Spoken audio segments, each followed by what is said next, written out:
Disclaimer. For the love of me, please do not look at me as a Dragon Ball hater. This is my favorite anime, always will be, always has been, since the age of 6. When I'm having a bad day, I put on an episode of Dragon Ball Z or Dragon Ball. When I have my kids, the first show that they're gonna be watching is Dragon Ball, even before they can even understand it.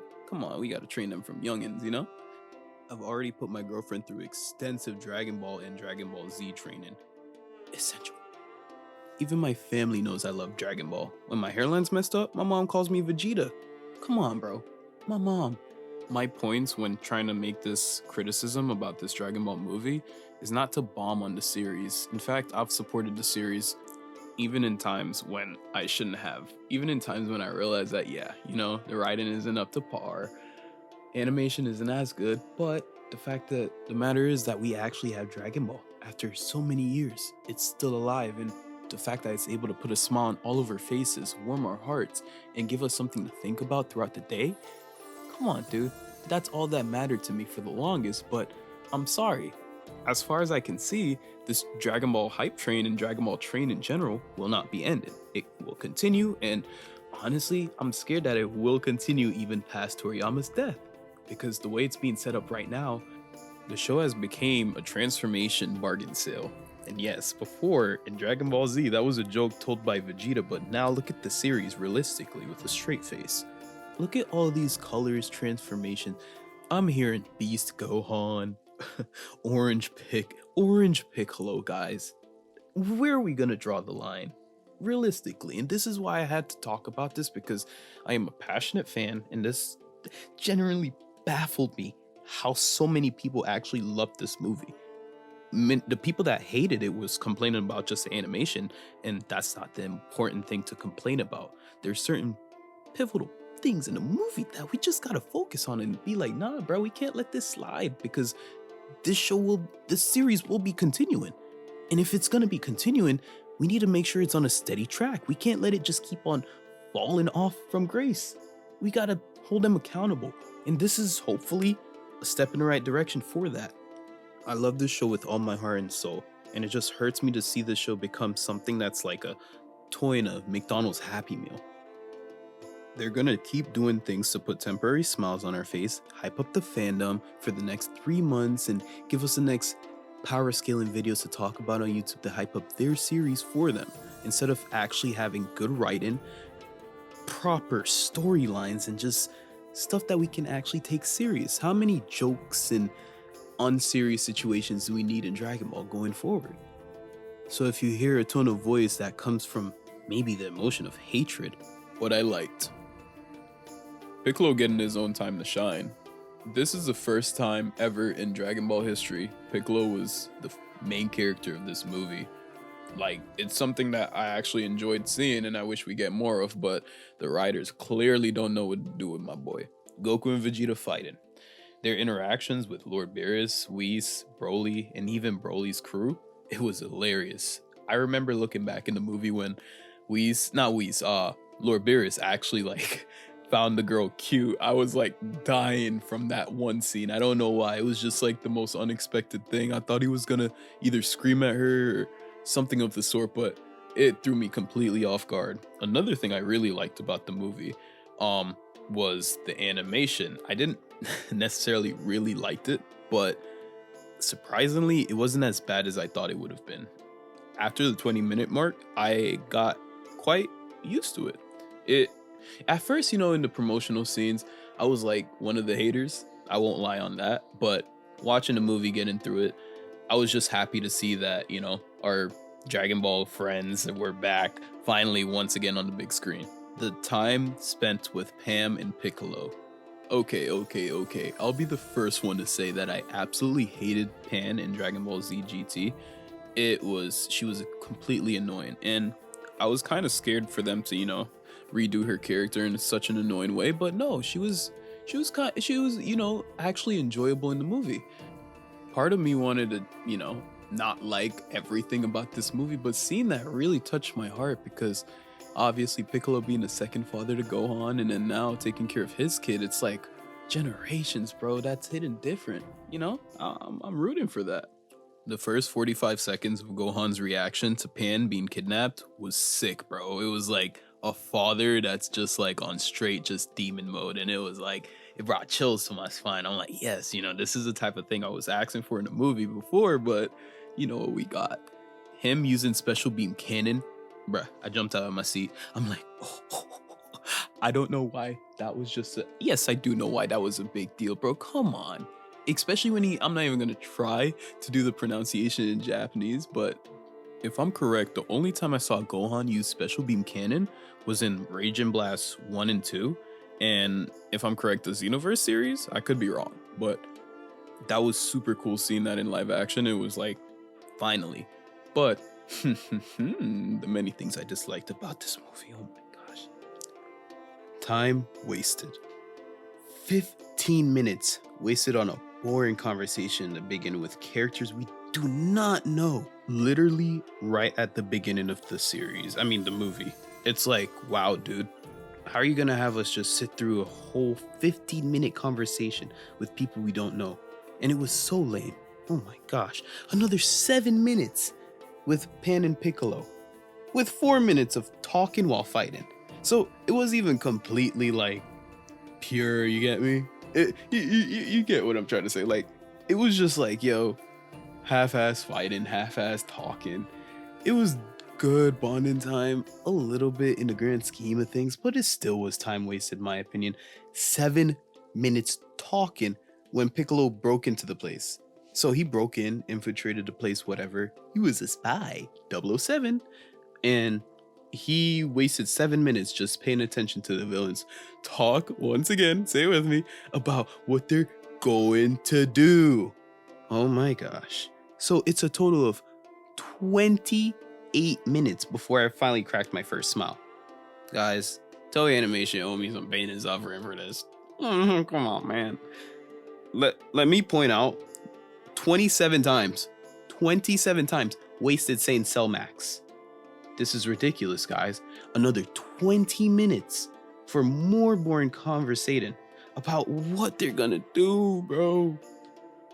According to my TI-84 calculator, that's approximately 55 minutes in the movie that was wasted. 55 minutes, and I bet you guys even realize it. They took your money and left. Plot/setting.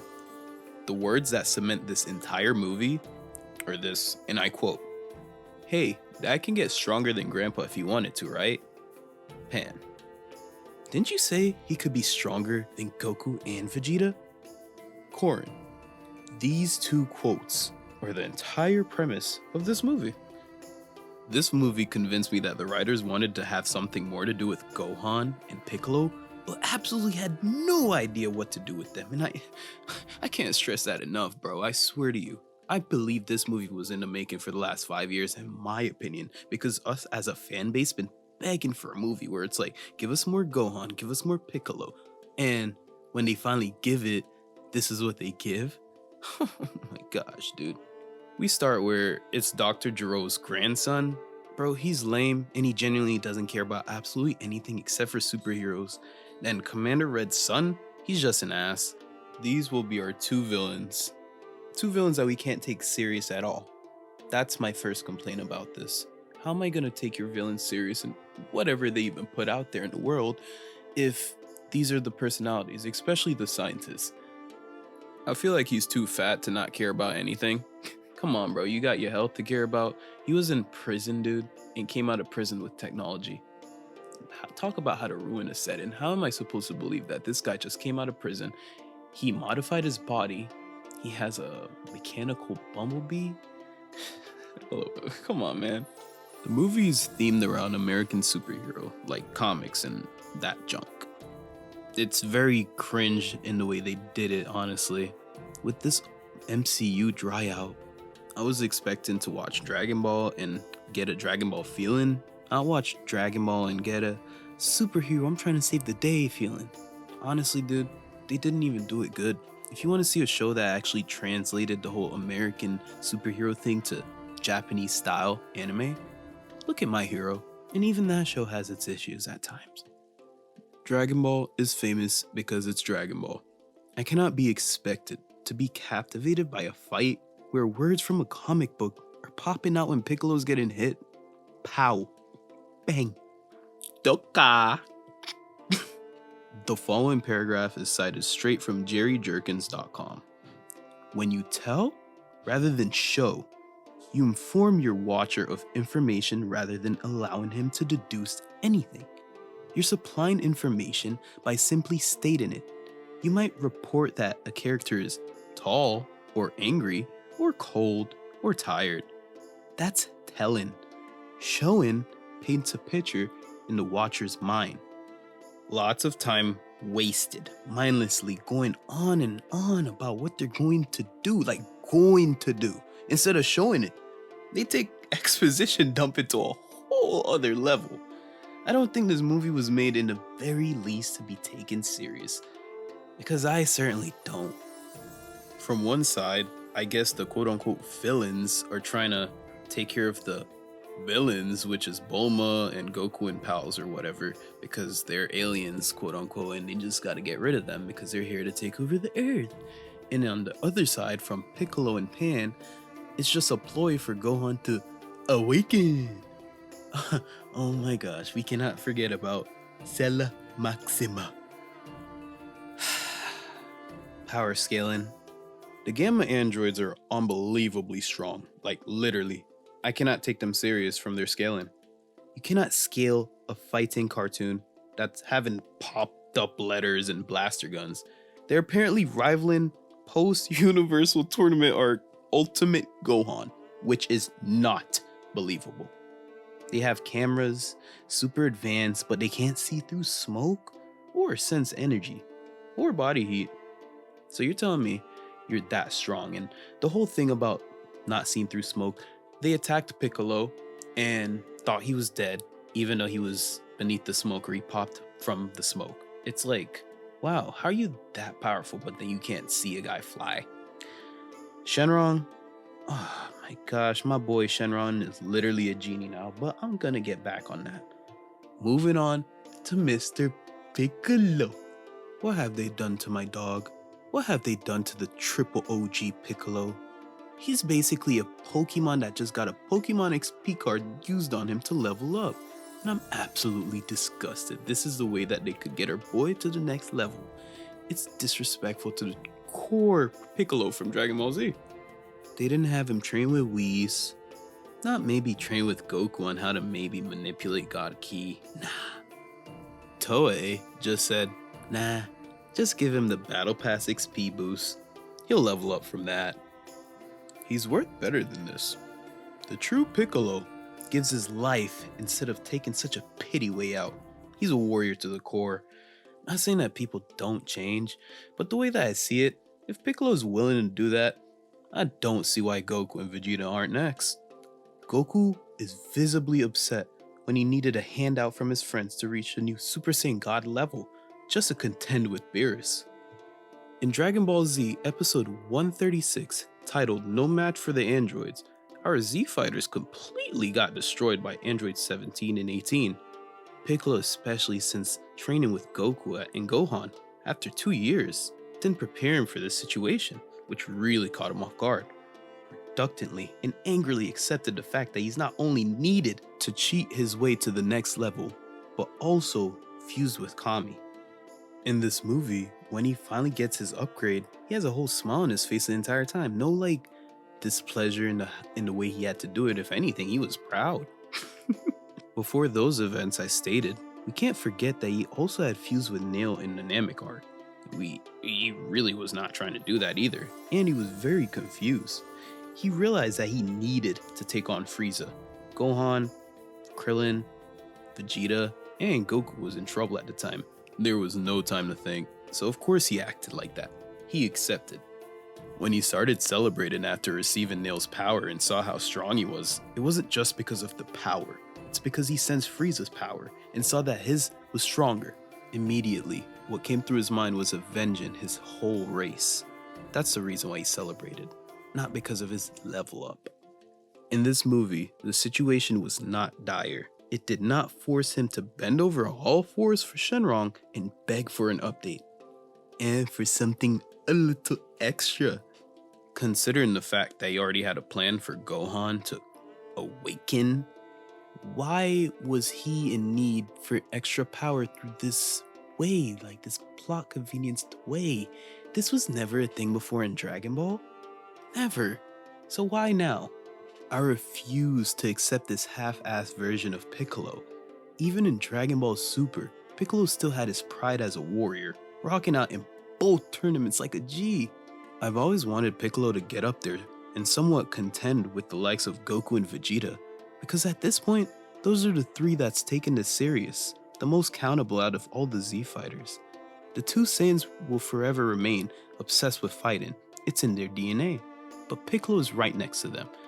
When it comes to pride, and a prideful Piccolo wouldn't accept getting stronger in this way if he didn't need to. Gohan. He's a Marisu now. Call him Gohan Skywalker. From now on, apparently no matter how hard anyone else trains, he can just get stronger if he puts his mind to it and gather energy. Then boom, he pulls out Silver Hair and red eyes out his back pocket. Remember when Silver Hair had a meaning before this movie? When I saw Mastered Ultra Instinct for the first time, I didn't like it the first day, but after sleeping on it, I realized that the final, most divine form in the show will result in silver or white hair, a representation of hitting the full standards of the gods and angels. For a mortal, it's a pinnacle of all the hard blood, sweat, tears, training, and peace within oneself.